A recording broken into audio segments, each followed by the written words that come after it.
So welcome back students to my video. और students, आज के इस वीडियो में हम पॉलिटी की क्लास लेकर आए हैं, जिसमें आज हम लोग भारत के राष्ट्रपति पढ़ने वाले हैं। ठीक, ये आपके काफी ज्यादा इंपॉर्टेंट होने वाला है।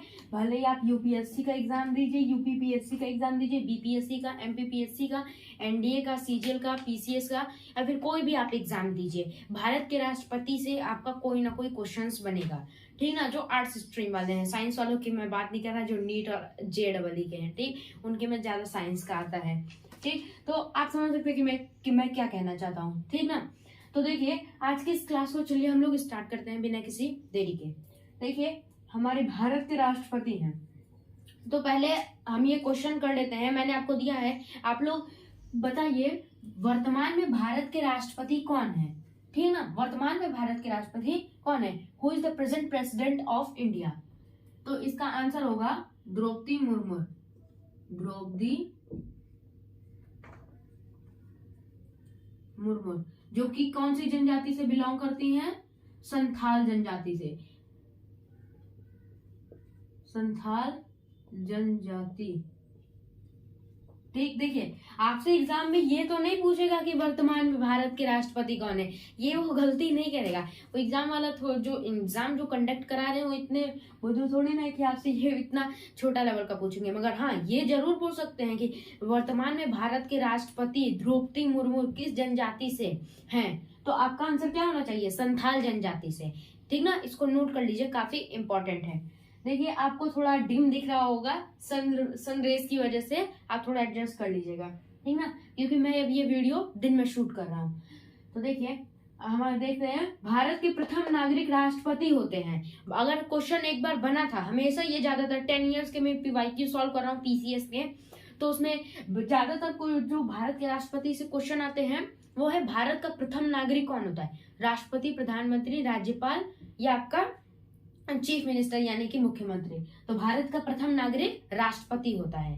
ठीक ना, भारत का प्रथम नागरिक आपके राष्ट्रपति होंगे। और ये तीनों सेनाओं के प्रधान होते हैं। तीनों सेनाओं मतलब जल, थल, वायु, air force, Indian navy, Indian air force और आपका इंडियन आर्मी फोर्स जो होती है, उन सब तीनों सेनाओं के प्रधान कौन होता है?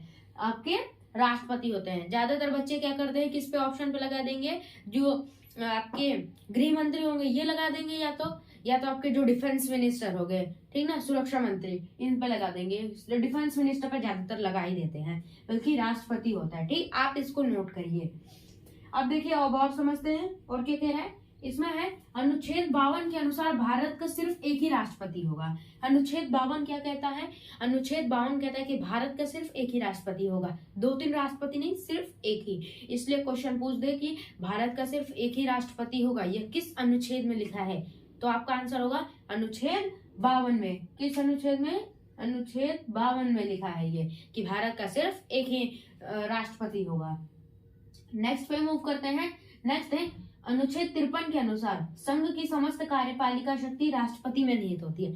संघ जो होता है ना, संघ पूरे यूनियन की जो समस्त कार्यपालिका, जो सबकी जो कार्यपालिका शक्ति होती है, किसमें निहित होती है? राष्ट्रपति में। ऐसा अनुच्छेद 53 के अनुसार, अनुच्छेद 53 में ऐसा लिखा है। इसलिए क्वेश्चन पूछ दे कि संघ, अच्छा, ये इससे 2 तरीके के क्वेश्चन बन सकते हैं। पहला, संघ की समस्त कार्यपालिका शक्ति किसके पास होती है? संघ की समस्त कार्यपालिका शक्ति राष्ट्रपति के पास होती है। और दूसरा क्वेश्चन बनेगा, संघ की समस्त कार्यपालिका शक्ति राष्ट्रपति के पास होती है, ऐसा किस अनुच्छेद में लिखा है? तो अनुच्छेद 53 में ये लिखा है। ठीक, आप इसको याद रखेंगे, नोट कर लीजिए। ठीक ना, क्वेश्चन पूछ देगा, क्या पता। ठीक, नेक्स्ट है अनुच्छेद 54 के अनुसार यानी आर्टिकल 52 के अनुसार राष्ट्रपति का निर्वाचन एक निर्वाचक मंडल द्वारा होता है।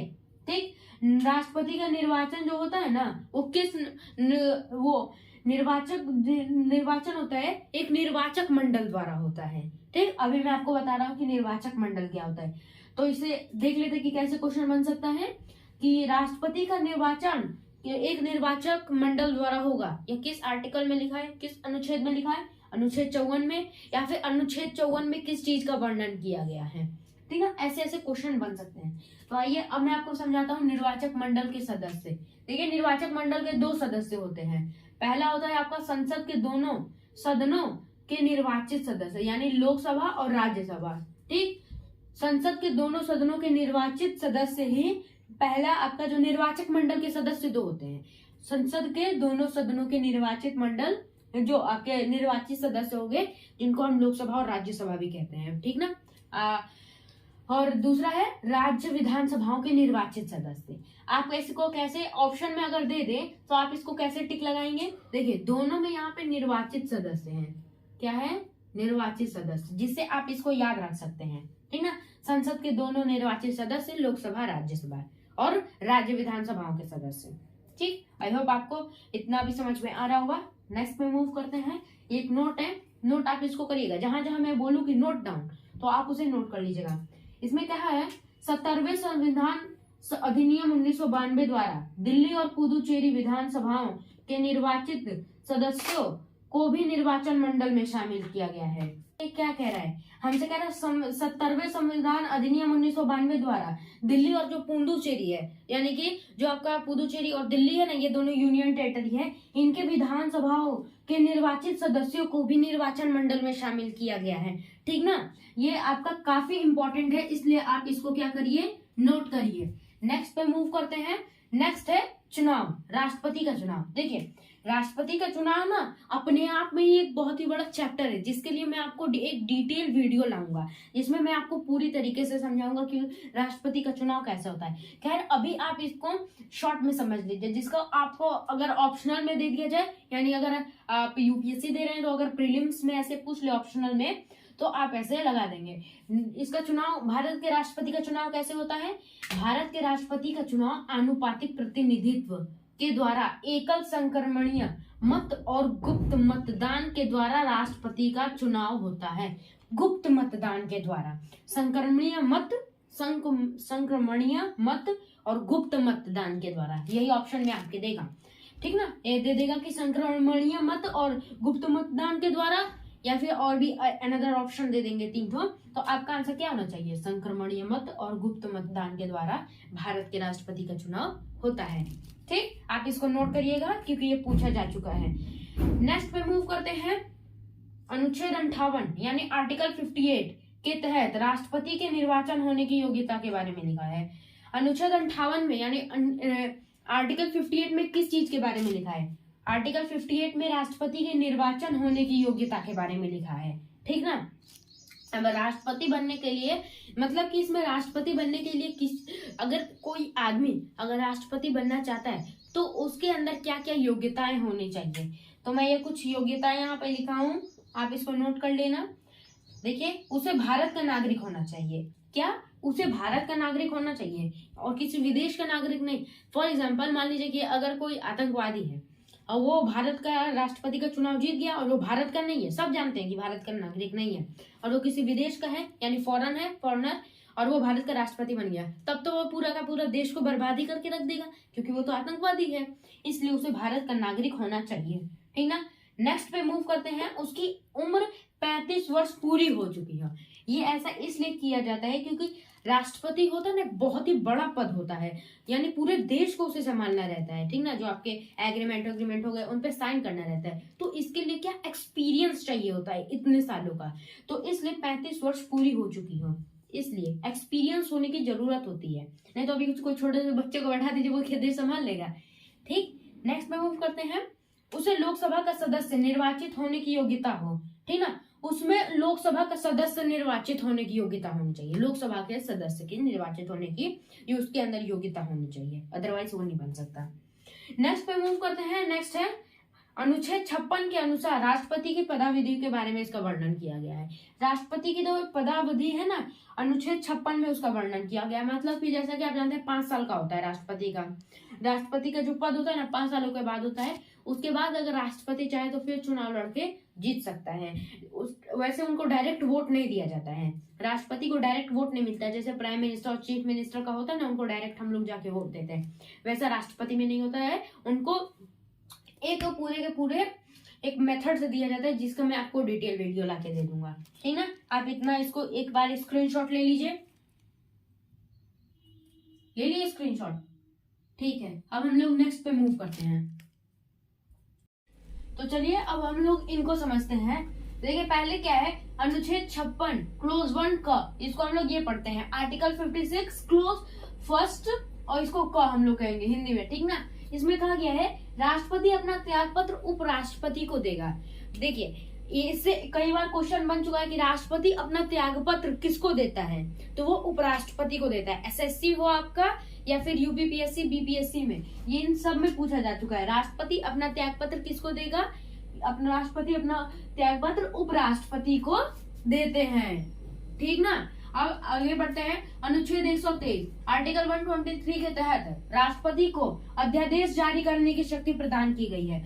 इसलिए क्वेश्चन पूछ दे अध्यादेश, राष्ट्रपति को अध्यादेश जारी करने की शक्ति किसको किस आर्टिकल में प्रदान की गई है, तो वो आर्टिकल 123 के तहत, ठीक ना। नेक्स्ट पे मूव करते हैं। नेक्स्ट हमारा है आर्टिकल 72।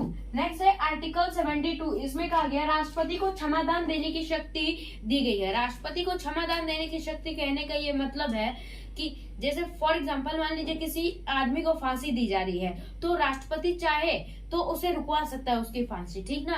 और ऐसा किस आर्टिकल में लिखा है, आर्टिकल 72 के तहत राष्ट्रपति किसी की फांसी या मतलब उसके क्षमादान, उसको राष्ट्रपति को क्षमादान देने की शक्ति प्राप्त है, किसके, आर्टिकल 72 के तहत। नेक्स्ट पे मूव करते हैं। नेक्स्ट है अनुच्छेद 143। अनुच्छेद 143 में कहता है राष्ट्रपति को उच्चतम न्यायालय से परामर्श करने का अधिकार है। उच्चतम न्यायालय जो हाई लेवल पे होता है ना न्यायालय, उससे न परामर्श करने का अधिकार दिया गया है आर्टिकल 143 के तहत। Note it down. नेक्स्ट पे मूव करते हैं। अनुच्छेद 60 है।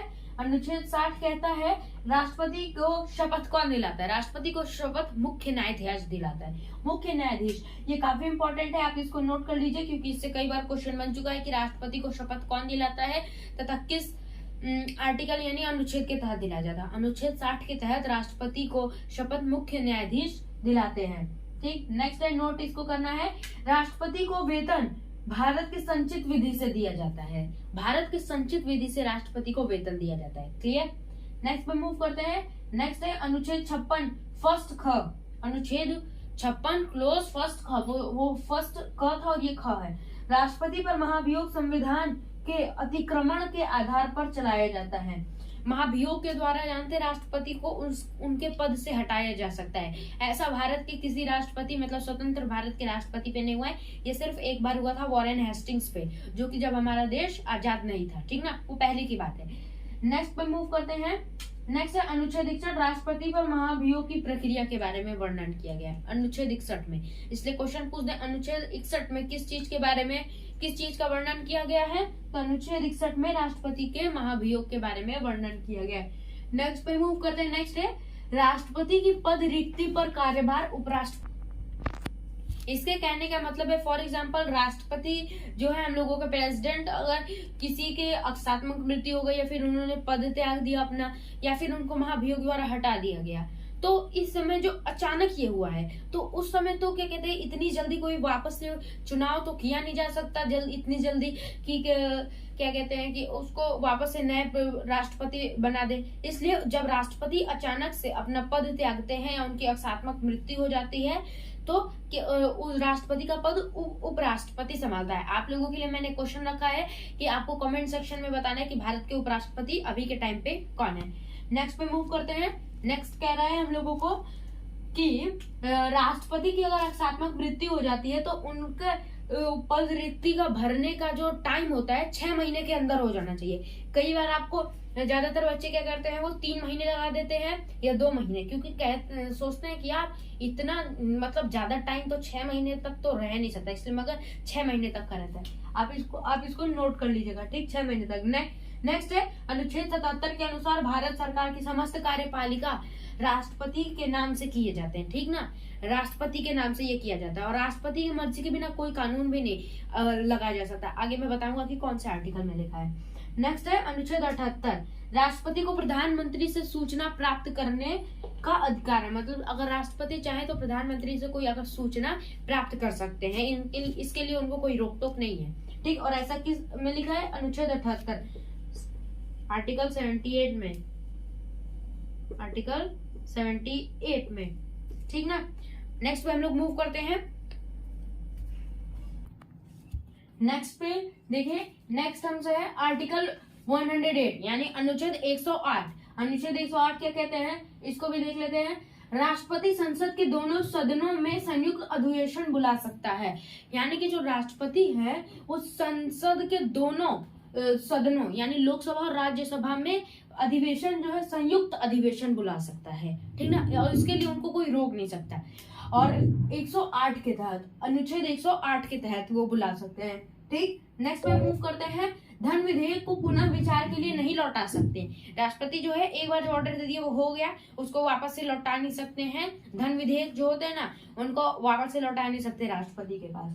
नेक्स्ट पे मूव करते हैं। नेक्स्ट है राष्ट्रपति के अनुमति से ही कोई कानून बनता है, और अगर उन्होंने मना कर दिया कि हाँ ये कानून नहीं बनेगा तो वो बन नहीं सकता, ना ही उसे आप वो पास कर सकते, वो लॉ भी नहीं पास हो सकता, ठीक। नेक्स्ट पे मूव करते हैं। नेक्स्ट कहता है किसी भौगोलिक क्षेत्र मतलब जियोग्राफिकल एरिया जो है उसको अनुसूचित क्षेत्र घोषित करने का संवैधानिक अधिकार राष्ट्रपति को दिया गया है, ठीक ना, ऐसा राष्ट्रपति कर सकता है। और आज का आप लोगों का होमवर्क है भारत के अभी जो वर्तमान उपराष्ट्रपति हैं, आपको कमेंट सेक्शन में उसका नाम बताना है।